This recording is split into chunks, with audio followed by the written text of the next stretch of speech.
All right, so Eric Greitens, who is currently the leading Republican in the primary contest for a Senate seat in the state of Missouri, recently released an advertisement that I'm honestly not even sure if I can show you guys, because this has been flagged on Facebook, it's been flagged on Twitter. As you can see here, they say this tweet violated the Twitter rules about abusive behavior. However, Twitter has determined that it may be in the public's interest for the tweet to remain accessible, so I'm kind of just hoping that YouTube goes with that same similar policy here, because I do think that this is in the public's interest in order to see these types of advertisements that are being put out by leading Republican candidates. And, you know, if this guy wins the Republican primary, in all likelihood, he would be going up against this guy, Lucas Kunce, in the general election. And it's definitely a seat that he could win. So we probably should be understanding exactly where these people are coming from. So without further ado, let's go ahead and watch this advertisement where this former supposed Navy SEAL is literally calling to hunt Republican in name onlys, which he refers to as rhinos.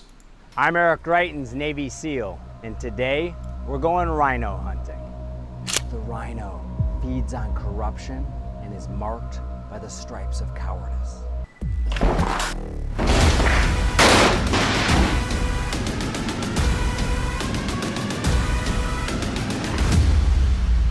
Join the MAGA crew, get a rhino hunting permit. There's no bagging limit, no tagging limit, and it doesn't expire until we save our country.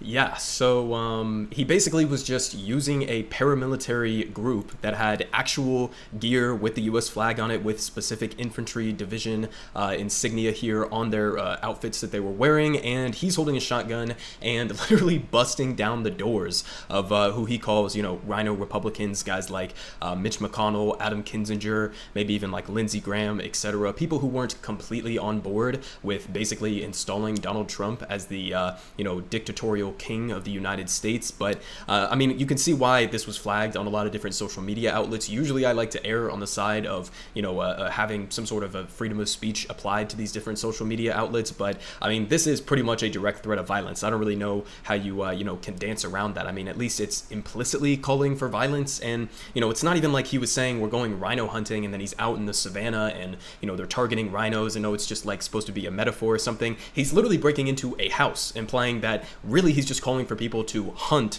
Republican politicians who he feels like are not subservient enough to the Donald Trump cult, basically, at this point. But, absolutely wild that this is something that is becoming mainstream, I guess. It's just, we've seen these types of advertisements before with other politicians like Marjorie Taylor Greene. If you guys remember the advertisement right here, I'll play a little bit of it, where she's, blowing up open borders, the Green New Deal, gun control, etc. She's using a sniper, shooting a Prius with with the word socialism on it. So listen, it's not the first time that we've seen far-right politicians, MAGA Republicans, come out with this type of advertisement. But even in the Marjorie Taylor Greene one here, she's using plausible deniability, because she's not shooting, an actual like statue of AOC or Ilhan Omar. She's shooting at like ideas, right? She's shooting at policy items, right? Whereas this guy is just straight up saying, we're going into this house to straight up hunt politicians who we feel like are out of line with what our particular agenda is at this moment. So this even goes like a step further than some of the insane other advertisements that we've seen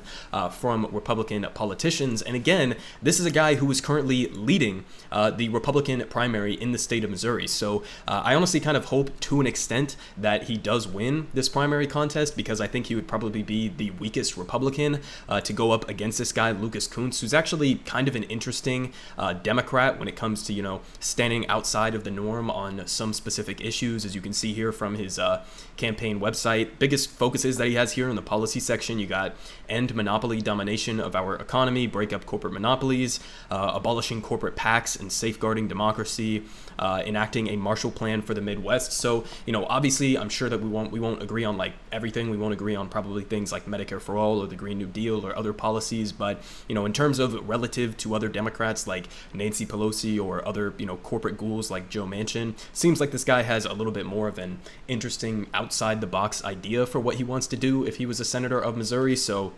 Again, I kind of do hope that this guy Greitens wins this primary, because that would be an interesting matchup right there, with just a full-blown delusional MAGA Republican against a Democrat, but not like an Amy McGrath necessarily type of Democrat, but somebody who actually has more populist appealing ideas and such. So, that would be an interesting race. But I mean, goddamn, overall, this is just absolutely insane. It's just another reminder in terms of what has become mainstream in this country. We just had, in another story that I'm probably going to cover on this channel, the official Texas Republican Party putting forward their platform that includes saying that the 2020 election was fraudulent, and calling homosexuality an abnormal lifestyle that should probably be condemned, and doing all of this other crazy shit that has just been completely normalized at this point. And this is pretty insane. I mean, we are literally shifting further and further to the right as the days go by. This is not something that's slowing down, and it's absolutely wild to me that this is a guy who not only could win this Republican primary, but this is a guy who could become a future senator here in the United States. I mean, this is where we're at right now.